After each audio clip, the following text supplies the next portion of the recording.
السلام علیکم ورحمۃ اللہ وبرکاتہ. اعوذ باللہ من الشیطان الرجیم. بسم اللہ الرحمن الرحیم. الحمد للہ رب العالمین والصلاة والسلام علی سید المرسلین امام المتقین قائد المجاہدین رحمۃ للعالمین وآلہ واصحابہ اجمعین. رب اشرح لی صدری ویسر لی امری واحلل عقدۃ من لسانی یفقہوا قولی. اما بعد، قال اللہ تعالی فی القرآن المجید. بسم اللہ الرحمن الرحیم. لقد كان لكم في رسول الله أسوة حسنة لمن كانوا يرجو الله واليوم الآخر وذكر الله كثيرا. صدق اللہ العلی العظیم. جیسے کہ ہم 8 ہجری کے واقعات میں یہ دیکھے تھے کہ وہاں پر جو امپورٹنٹ بات تھی 8ویں ہجری کی، وہ یہ تھی کہ نبی کریم صلی اللہ علیہ وسلم نے مکے کی طرف کوچ فرمایا اور اللہ تعالیٰ نے فتح مبین عطا فرما دی، اور بغیر کسی لڑائی کے یہ فتح ہو گئی تھی، مکہ فتح ہو گیا تھا. اور ہجرت کا جو 9واں سال ہے، اس میں ہم دیکھتے ہیں کہ تبوک جو ہے ایک مقام ہے جو کہ ملک شام اور مدینہ منورہ کے درمیان ایک شہر ہے، اور مدینہ طیبہ سے تقریباً 1000 کلومیٹر کے فاصلے پر ہے. اور یہی 9 ہجری کے اہم واقعات میں غزوہ تبوک ہے. کیونکہ یہ تبوک کے مقام پر ہوئی تھی، اس لیے اس کو غزوہ تبوک کہا جاتا ہے. اور بعض روایت میں یہ آتا ہے کہ تبوک ایک چشمے کا نام تھا، پانی کا چشمہ تھا، اور اس کو غزوہ فاضحہ بھی کہا جاتا ہے، اس لیے کہ فاضحہ کے معنی یعنی کہ منافقین کو رسوا کرنے والا غزوہ. کیونکہ غزوہ احد کی طرح یہاں پر بھی غزوہ تبوک میں بھی منافقین بہت زیادہ فتنہ پروری اور شرنگیزی کا سلسلہ جاری رکھے ہوئے تھے، اور اللہ تعالیٰ ان کی سازشوں میں ان کو ناکام بھی کرتا رہا، اور ان کی ذلت و رسوائی بھی ہوئی. اسی لیے اس کو منافقین کو رسوا کرنے والا غزوہ بھی کہا جاتا ہے. اور ایک اس کا نام اس غزوے کا غزوۃ الاسرہ بھی ہے، یعنی کہ تنگی کے حالات میں لڑا گیا غزوہ. اس وقت اہل اسلام کے لیے اسرت یعنی کہ تنگی کی صورتحال درپیش تھی، اور سخت گرمی کا موسم تھا، اور جب گرمی زیادہ ہوتی ہے تو زراعت پر اثر پڑتا ہے، اور پہلے زمانے میں ایگریکلچر یا زراعت جو ہے اہم پیشہ ہوا کرتا تھا، اور موسم گرما میں اس پر اثر پڑتا ہے زراعت کے پیشے ور لوگوں پر. تو اس لیے اس وقت جو ہے تنگی کا ماحول تھا مدینہ منورہ میں. اہل اسلام کے پاس ہر طرف اشیاء خورد و نوش یعنی کھانے پینے کی چیزوں کی قلت کا سامنا تھا، اس لیے اس کو عروۃ الاسرہ بھی کہا جاتا ہے. اور اس کے جو اسباب تھے، یہ غزوہ تبوک کیوں واقع ہوا، اس کے متعلق یہ بتایا جاتا ہے سیرت کی کتابوں میں کہ روم اس وقت یعنی کہ رومن امپائر جو تھا اس وقت ایک سپر پاور ملک تھا، اور اس کا جو سربراہ تھا قیصر، جو عرب کے حالات پر نظر رکھتا تھا ہمیشہ، اور وہ یہ دیکھ رہا تھا کہ دین اسلام کی صداقت و حقانیت اور امن پسندی، اتفاق و صلح جوئی کی وجہ سے اسلام روز بروز ترقی کرتا جا رہا ہے، زیادہ سے زیادہ لوگ اسلام قبول کر رہے ہیں. اسی لیے وہ اسلام کی ترقی کو اپنی مملکت کے لیے، اپنے اقتدار کے لیے خطرہ سمجھنے لگا. اور اس کے جو زیر اقتدار ملک تھا شام جو ہے اس وقت رومن امپائر کے تحت تھا. وہاں پہ جو گورنر تھا وہ رومن امپائر کے تحت وہاں پر کام کرتا تھا، اور وہ جو قبائل وہاں پر رہتے تھے سرحدوں پر، ان کی بھی مدد یہ لینے لگا، اور شام کے حاکم سے مدد لیا، اور مدینہ منورہ پر حملہ آور ہونے کا ناپاک عزم کیا. اور ملک شام سے جو تاجر یعنی بزنس مین جو آتے تھے مدینہ منورہ کو، ان کے ذریعے مدینہ منورہ میں قیصر روم کے ان عزائم کی اطلاعات ملی کہ وہ دین اسلام کو مٹانے کے در پہ ہے نعوذ باللہ، اور مسلمانوں کو وہ ختم کرنا چاہتا ہے، اور بڑی فوج کو لے کر نکلنے کا ارادہ کیا ہوا ہے. قیصر روم نے مسلمانوں کی موجودہ صورتحال سے فائدہ اٹھایا، یعنی کہ اب اس وقت مسلمانوں کے پاس تنگی کا دورہ ہے، وہاں پر زراعت پر اثر ہوا ہے، کھانے پینے کی اشیاء کا قلت کا سامنا ہے. ایسے وقت جب حملہ کریں گے تو غالباً ہم کامیاب ہو جائیں گے، یہ گمان کرتے ہوئے وہ اس وقت جو ہے حملہ کرنے کی سوچا. نبی کریم صلی اللہ علیہ وآلہ وسلم اب چونکہ اگر یہ حملہ کرتا ہے تو ظالم کو ظلم کرنے سے روکنا بقائے امن کے لیے ضروری ہوتا ہے، اور ظالم کو ہم چھوٹ دے دیں کہ وہ ظلم کرتا رہے تو وہ ظلم اور بڑھتا جائے گا، فساد اور بڑھتا جائے گا، انسانیت پر ظلم و زیادتی کی کہانیاں بڑھتی جائیں گی۔ تو ظلم جب کرنے کے لیے کوئی نکلتا ہے، حکمران ہو یا کوئی شخص ہو، تو اس کے ظلم کے خلاف اٹھ کھڑے رہنے کا درس اسلام دیتا ہے، چنانچہ تاکہ معصوم لوگ اس کے ظلم کی چکی میں نہ پیسے جائیں۔ اسی لحاظ سے رسول کریم صلی اللہ علیہ وسلم امن و سلامتی کے پیش نظر حق کے خلاف اٹھنے والی اس آواز کے خلاف معرکہ آرائی کا آپ نے فیصلہ فرمایا، اور نبی اکرم صلی اللہ علیہ وآلہ وسلم کے اشارے پر اپنی جان نثار کرنے والے صحابہ کب وہ ان حالات سے ڈرنے والے تھے کہ موسم گرما کا ہے یا حالات تنگی کے ہیں، کھانے پینے کی اشیاء کی قلت ہے ہمارے پاس، اور اسلحہ کی ہمارے پاس قلت ہے، سواریوں کی قلت ہے، یہ باتیں ان کو ڈرا نہیں سکتی تھی، کیونکہ وہ اپنی زندگیوں کو رسول اکرم صلی اللہ علیہ وآلہ وسلم پر نچھاور کرنے کا فیصلہ کر چکے تھے۔ اگر ہم سوچیں بیت عقبہ، تو کس طریقے سے وہاں پر انصار نے یہ وعدہ کیا تھا، بیعت کی تھی رسول کریم صلی اللہ علیہ وسلم کے ساتھ کہ ہم اپنی جانیں تک آپ کے لیے لڑا دیں گے، اور کس طریقے سے انہوں نے اس کا ثبوت دیا مختلف غزوات میں۔ یہ پورے 9 سال کے عرصے میں انصار اور مہاجر تمام جو ہے جانثاریاں اور فداکاریوں کے بہترین نمونے پیش کرتے رہے اور مختلف مہمات سر کرتے رہے، اور اللہ تعالی جو ان صحابہ اکرام کی نیتوں اور ایمان کے مطابق ان پر اللہ تعالیٰ رحم فرماتا رہا اور اللہ تعالیٰ مدد فرماتا رہا، مسلمانوں کو نصرتیں ملتی رہیں، کیونکہ اس وقت کے جو مسلمان تھے، جو صحابہ اکرام کا جو گروہ تھا، وہ ایسا اہل اسلام کا گروہ تھا جو اپنی نیتوں کے اخلاص کے ساتھ رسول کریم صلی اللہ علیہ وسلم کی اطاعت میں اپنے آپ کو ڈال دیا تھا، رسول کریم صلی اللہ علیہ وسلم کے مبارک قدموں میں اپنے آپ کو بچھا دیا تھا، اور یہ ان کی یہ صدق اور یہ ان کی سچائی جو کہ نیت کے اخلاص کی وجہ سے تھا، ان کو اتنی برکتیں عطا ہوئی کہ اللہ تعالیٰ مسلمانوں کی مدد کرتا رہا۔ تو بہنوں، نیتوں کا بڑا عمل اور دخل ہوتا ہے کسی بھی عمل کے مقبول ہونے کے لیے۔ بظاہر انسان مادی چیزوں سے دنیا میں مقابلہ کرتا ہے اور کام کرتا ہے، لیکن نیت کے ساتھ، جیسے کہ ہمارے بزرگ کہا کرتے تھے کہ نیت کے ساتھ برکت ہوتی ہے، تو نیت جتنی اچھی رہے گی ویسی برکتوں کے معاملے بھی ہوں گے، یعنی کہ کامیابیاں ملتے رہیں گی، اللہ تعالیٰ کی نصرت ملتی رہے گی۔ تو یہ صحابہ اکرام یہ ان مشکل حالات سے کب ڈرنے والے تھے؟ وہ رسول کریم صلی اللہ علیہ وسلم کے اشارے پر رخت سفر باندھنے کے لیے آمادہ ہو گئے، اور تمام صعوبتیں برداشت کرنے کا گویا وہ عہد کر چکے تھے۔ اور پھر جس دن جب آپ نبی کریم صلی اللہ علیہ وسلم کی معیت میں یہ چل رہے تھے، تو راستے میں ایک مقام تھا جہاں پر عاد و سمود کا عذاب نازل کیا گیا تھا، تو وہاں سے رسول کریم صلی اللہ علیہ وسلم نے یہ فرمایا کہ یہاں سے جلد گزر جانا چاہیے، کیونکہ یہاں پر اللہ کا عذاب نازل ہوا ہے، اور آپ صلی اللہ علیہ وآلہ وسلم نے اپنے چہرے اقدس پر کپڑا ڈال لیا تاکہ وہ عذاب کے مقام کی ہوا بھی زیادہ جس میں اثر کو مس نہ ہو، یعنی کہ اللہ تعالیٰ کے عذاب سے اتنا ڈرنا چاہیے۔ اور یہ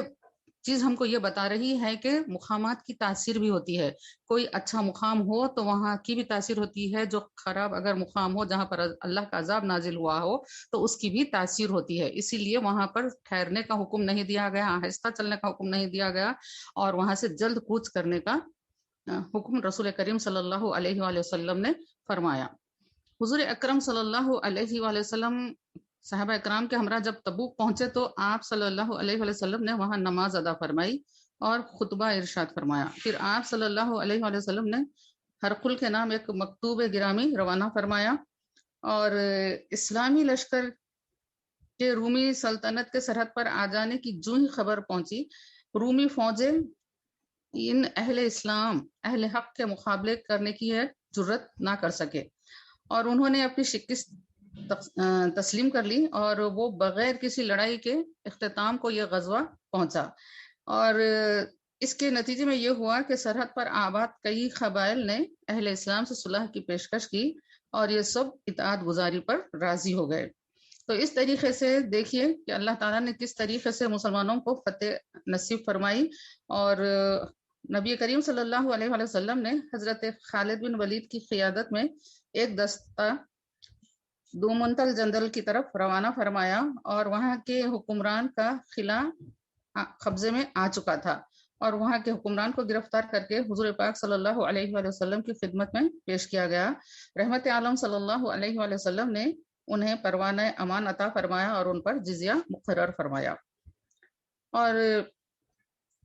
غزوہ تبوک پر ایک ہم طائرانہ اگر نظر ڈالیں تو ہم دیکھتے ہیں کہ اسلام کی صداقت و حقانیت، رحم و کرم اور امن پسندی سامنے آ جاتی ہے کہ غزوہ تبوک کی تیاری پہلے رومیوں نے کی تھی اور مدینہ منورہ پر حملہ آور ہونے کا ناپاک عزم بھی کیا تھا۔ پھر مسلمان ان ناپاک عزائم کے دفاع کے لیے سفر تبوک پر روانہ ہوئے، اور اس وقت مسلمانوں کو جن حالات کا سامنا تھا، تمام مصائب برداشت کرتے ہوئے، عرب کے لخ و دخ صحراؤں سے گزرتے ہوئے 1000 میل کا سفر طے کرنا، ان حالات میں سوچئے، اور انہوں نے یہ سفر طے کیا، اور اس کے پیچھے انہیں کوئی دنیاوی منفیات کی تمنا نہ تھی، کوئی لالچ نہیں تھا کہ ہم ان جنگ کے ذریعے ان کے پاس سے مال و دولت چھین لیں گے، ان کی زمینوں پر قبضہ کریں گے، ان کے گھروں پر قبضہ کریں گے، ان کو نقصان پہنچائیں گے، ان کو ختم کریں گے، ظلم و زیادتی کریں گے، یہ کوئی نہیں تھا، بلکہ صرف اس غزوے کی تیاری کے لیے انہوں نے حتی المقدور فنڈ بھی جمع کیا تھا۔ مسلمانوں نے اپنے جانیں بھی پیش کی اور مالی قربانیاں بھی پیش کی۔ انشاءاللہ تعالیٰ پھر کبھی غزوہ تبوک میں جس طریقے سے صحابہ اور صحابیات کی جانثاریاں تھیں، انشاءاللہ تعالیٰ اس پر آگے کبھی انشاءاللہ ہم بات کریں گے۔ اور اس جذبے کے پیچھے جس طریقے سے اہل اسلام کے لیے فنڈ جمع کیا گیا اور صحابہ اکرام نے اس میں جو حصہ لیا، اس کے پیچھے کیا عوامل تھے کہ صحابہ اکرام رضی اللہ عنہم کا مقصد اللہ اور اس کے رسول صلی اللہ علیہ وآلہ وسلم کی رضا و خوشنودی اور انسانیت کا امن مقصود تھا، کیونکہ رومیوں کا مقصد مسلم معاشرے کو تباہ کرنا تھا، ظلم و بربریت ڈھانا تھا، اور صحابہ اکرام رضی اللہ عنہم اس کے لیے اپنی جانی اور مالی قربانی پیش کرنے کے لیے ہر وقت تیار۔ اور جب یہ کاروان تبوک پہنچا تو رومیوں نے خود بخود اپنی شکست تسلیم کر لی۔ یہ اللہ تعالیٰ نے ان بندوں کو یہ روب اور یہ وجاہت نصیب فرمائی کہ وہ رومی ان کے سامنے ٹھہر نہیں سکے۔ اور اسلام پر جو اعتراض ہوتا ہے کہ یہ شمشیر کے ذریعے پھیلا ہے، تو یہ تاریخ پر اگر نظر کریں گے اور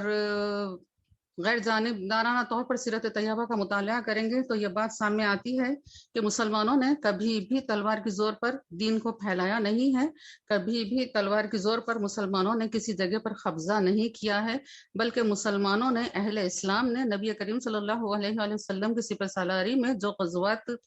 سر کیے ہیں، ان کا مقصد یہی تھا کہ زمین پر امن قائم ہو، زمین پر سے ظلم و بربریت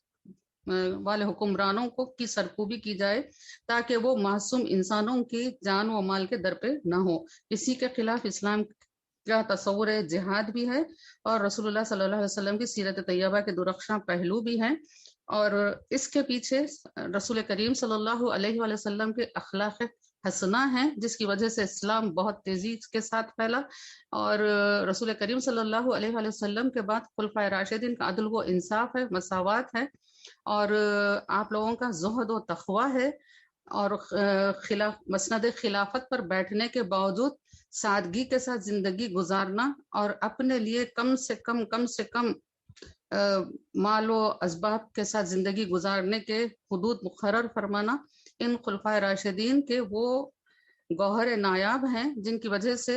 غیر مسلمین اسلام کی طرف متوجہ ہوئے، اور آپ لوگوں کا عدل اور امن اور وہ انصاف اور رواداری کے یہ مبارک پہلو تھے جن کی وجہ سے غیر مسلم یہ خواہش کرتے تھے کہ ہمارے حکمران مسلمان رہیں تو بہتر ہے۔ وہ اپنے مذہب والے حکمرانوں پر زیادہ اعتماد نہیں کرتے تھے، بلکہ مسلمانوں سے یہ خواہش کرتے تھے کہ وہ آئیں اور ہماری زمین پر حکومت کریں، تاکہ امن قائم رہے اور ظلم کا خاتمہ ہو۔ تو اس طریقے سے اسلام کی تعلیمات روز افزوں خطۂ عالم میں پھیلتی رہیں اور لوگوں کے قلوب اس کے انوار سے منور ہوتے رہے۔ جیسے ہی فتح مکہ ہوا اور عرب کے قبائل بڑی تعداد میں اسلام میں داخل ہوتے رہے اور مدینہ منورہ میں لوگ یہ دیکھتے رہے اور منافقین بھی یہ دیکھ رہے تھے مدینہ منورہ میں، اور ایک مرتبہ قبیلہ بنی عمر بن عوف نے ایک مسجد تعمیر کی اور نبی اکرم صلی اللہ علیہ وآلہ وسلم کو اس مسجد میں نماز ادا فرمانے کے لیے دعوت دی، تو منافقین نے کہا کہ ہم بھی ایک مسجد تعمیر کریں گے، اور اس کے لیے ایک ابو عامر فاسق تھا جو کہ منافقین سے کہا تھا کہ تم اپنی مسجد تعمیر کرو اور اس میں جو کچھ ہتھیار جمع کر سکتے ہو کرو، اور میں قیصر روم کے پاس جا رہا ہوں، روم سے ایک زبردست لشکر لے کر آؤں گا اور تمام مسلمانوں کو یہاں سے نکال دوں گا۔ اس مقصد کے تحت دیکھیں یہاں پر نیت میں کھوٹ آ گئی ہے، مسجد کی تعمیر کیوں کروائی جا رہی ہے؟ تاکہ اس میں ہتھیار جمع کیے جائیں اور جو مسلمانوں کا دشمن ہے، جو اسلام کا دشمن ہے، اس کے ساتھ معاہدہ کیا جائے جو کہ مدینے کا باہر والا شخص ہے، اور اس کو لے کر یہاں پر اہل اسلام پر حملہ کیا جائے۔ اس نیت کے ساتھ مسجد کو تعمیر کروانا یہ سوچا اور مسجد کی تعمیر مکمل کی گئی، تو مسلمانوں کو فریب میں رکھنے کے لیے کہ یہ مسجد مسلمانوں کی ہی مسجد ہے، اس کے تعلق سے کچھ شک و شبہ پیدا نہ ہو معاشرے میں، اس کے لیے وہ نبی اکرم صلی اللہ علیہ وسلم سے یہ کہا کہ آپ ہماری مسجد میں تشریف لائیں اور تاکہ یہ مسجد اللہ تعالیٰ کے پاس مقبول ہو جائے۔ نبی اکرم صلی اللہ علیہ وآلہ وسلم اس وقت غزوہ تبوک کے لیے روانہ ہو چکے تھے۔ آپ نے فرمایا ہم ابھی سفر کے لیے نکل چکے ہیں، جب واپس آئیں گے اللہ چاہا تو اس مسجد میں نماز پڑھیں گے۔ غزوہ تبوک سے واپسی کے وقت مدینہ طیبہ کے قریب منافقین اور ان کی مسجد کے بارے میں آیت نازل ہوئی، جو کہ سورہ توبہ کی آیت نمبر 107 اور 108 ہے، جس کا ترجمہ اس طریقے سے ہے، اور یعنی منافقین سے وہ ہیں جنہوں نے ایک مسجد بنائی اور اہل اسلام کو نقصان پہنچانے اور کفر کی مدد کرنے اور ایمان والوں کے درمیان تفرقہ پیدا کرنے کے لیے، اور اس شخص کی گھات کی جگہ فراہم کرنے کے لیے جو پہلے سے ہی اللہ اور اس کے رسول صلی اللہ علیہ وآلہ وسلم سے جنگ کر رہا ہے، اور وہ ضرور قسمیں کھائیں گے کہ ہم نے مسجد بنا کر اچھا ہی ارادہ کیا ہے، اور اللہ گواہی دیتا ہے یقیناً وہ جھوٹے ہیں۔ اے حبیب صلی اللہ علیہ وآلہ وسلم، آپ اس مسجد یعنی مسجد ضرار میں نہ کھڑے ہوں، البتہ وہ مسجد جس کی بنیاد تقوی پر رکھی گئی ہے حقدار ہے کہ آپ اس میں کھڑے ہوں۔ اس میں ایسے لوگ ہیں جو اچھی طرح پاک رہنے کو پسند کرتے ہیں، اور اللہ تعالیٰ خوب پاکی حاصل کرنے والوں کو پسند فرماتا ہے۔ اس طریقے سے اللہ تعالیٰ نے رسول کریم صلی اللہ علیہ وسلم کو آگاہ فرما دیا کہ آپ اس مسجد میں نہ جائیں، اور یہ مسجد کو ڈھانے کا بعد میں حکم دیا گیا۔ اور اس کے علاوہ غزوہ تبوک کے علاوہ ہجرت کے 9ویں سال کے جو دیگر واقعات ہیں اس میں سیرت نگار یہ بتاتے ہیں کہ زکوٰۃ و صدقات کی وصولی کے لیے عاملین کو مقرر کیا گیا، اور رسول کریم صلی اللہ علیہ وسلم کی خدمت میں باہر کے وفود یعنی کہ ڈیلیگیٹس آتے رہے دوسرے ممالک سے، رسول کریم صلی اللہ علیہ وسلم سے گفت و شنید کرنے کے لیے، اسلام کے بارے میں معلومات حاصل کرنے کے لیے آتے رہے، اور اسی سال حاتم طائی کے بیٹے نے اسلام بھی قبول کیا، اور 9ویں ہجری میں ہی نبی کریم صلی اللہ علیہ وسلم نے زکوٰۃ اور صدقات وصول کرنے کے لیے عاملین کو مقرر فرمایا اور انہیں قبائل کی طرف روانہ بھی فرمایا۔ اور غزوہ تبوک کے سفر کے وقت رسول کریم صلی اللہ علیہ وسلم نے صحابہ اکرام سے ارشاد فرمایا کہ کل تم تبوک پہنچنے والے ہو، وہاں تمہیں ایک چشمہ ملے گا، لیکن کوئی شخص اس کا پانی استعمال نہ کرے۔ دوسرے روز جب رحمت عالم صلی اللہ علیہ وآلہ وسلم اس چشمے کے پاس تشریف لائے تو آپ نے اس چشمے کا پانی طلب فرمایا اور اپنا چہرہ مبارک اور دست اقدس دھویا۔ اس پانی کی برکت سے نوازنے کے لیے اس میں آپ نے کلی فرمائی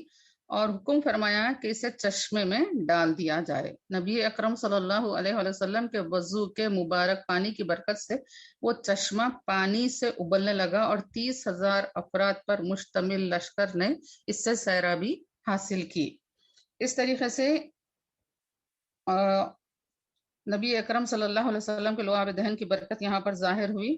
اور رسول سیرت طیبہ کا ایک ایک گوشہ جس طریقے سے انسانی معاشرے کے لیے فلاح و بہبود کا ضامن ہے اور محبت، الفت اور بھائی چارگی کا درس جو یہ مذہب اسلام امن و سلامتی کا درس جو دیتا ہے، سب سے بہترین نمونہ ہے نبی کریم صلی اللہ علیہ وسلم کی سیرت مبارکہ، اور آپ کے اخلاق حسنہ اور حسن کردار کی بدولت بہت سے لوگ حلقہ بگوش اسلام بھی ہوئے۔ اور اسی سال منافقوں کا سردار عبداللہ بن ابی، یعنی کہ اب ہم 9ویں ہجری کے واقعات الحمدللہ سن رہے ہیں، تو یہ سارے 9 سال، پورے 9 سال جو ہے یہ منافقت میں رہا عبداللہ بن ابی، اسلام اور نبی کریم صلی اللہ علیہ وسلم کے خلاف اپنی مذموم حرکتیں کرتا رہا۔ غزوہ احد میں اور غزوہ تبوک میں اور دیگر غزوات میں بھی یہ اپنے باطن میں بغض چھپائے رکھا، اور ہر وقت یہ کوشش میں لگا رہتا تھا کہ کس طریقے سے لشکر اسلام میں انتشار پیدا کیا جائے اور مسلمانوں کو شکست نصیب ہو، یہ اس کی خواہش رہتی تھی۔ بہرحال یہ اس کی کوششیں تھی، لیکن نبی کریم صلی اللہ علیہ وآلہ وسلم آپ نے اپنے اخلاق حسنہ کی وجہ سے اس کو بھی آپ نے مالا مال کیا، کس طریقے سے کہ وہ ہجرت کے 9ویں سال بیمار ہو گیا، اور اس نے رسول کریم صلی اللہ علیہ وسلم سے خواہش کی کہ جب وہ آپ عیادت کے لیے تشریف لے گئے تو اس نے خواہش کی کہ آپ میری نماز جنازہ پڑھائیں اور اس کی خبر پر تشریف لائیں اور کفن کے لیے اپنی قمیص مبارک عنایت فرمائیں۔ نبی اکرم صلی اللہ علیہ وسلم نے قمیص مبارک عطا کرنے کا ارادہ فرمایا تو حضرت عمر فاروق حضرت عرض گزار ہوئے، یا رسول اللہ صلی اللہ علیہ وآلہ وسلم، گزارش ہے کہ منافق کے لیے قمیص مبارک عطا نہ فرمائیں۔ رحمت للعالمین صلی اللہ علیہ وآلہ وسلم نے فرمایا، بے شک اس منافق کو میری قمیص سے فائدہ تو نہیں پہنچے گا، لیکن اس کی بدولت 1000 منافقوں کو ایمان نصیب ہو جائے گا۔ چنانچہ انتقال پر اس کی نماز جنازہ پڑھائی، اور بعد میں اللہ تعالیٰ نے منافقوں کی نماز جنازہ کی ممانعت کا حکم دیا۔ اس کے ساتھ یعنی کہ رسول کریم صلی اللہ علیہ وسلم کی اس مبارک عمل کی وجہ سے 1000 جو منافق تھے، جو عبداللہ بن ابی کے ساتھ رہا کرتے تھے، وہ منافق یہ سمجھ گئے کہ ساری زندگی جو شخص منافقت کرتا رہا، وقت آخر اس کو یہ کرنا پڑا کہ رحمت للعالمین صلی اللہ علیہ وسلم کے دامن سے وابستگی حاصل کرنے کے لیے وہ کوشش کرتا رہا، تو ہم زندگی میں کیوں ایسی شخصیت کی مخالفت میں ہم زندگی گزاریں، یہ سوچ کر تمام منافقین تائب ہوئے اور اسلام کی دولت سے مالا مال ہوئے۔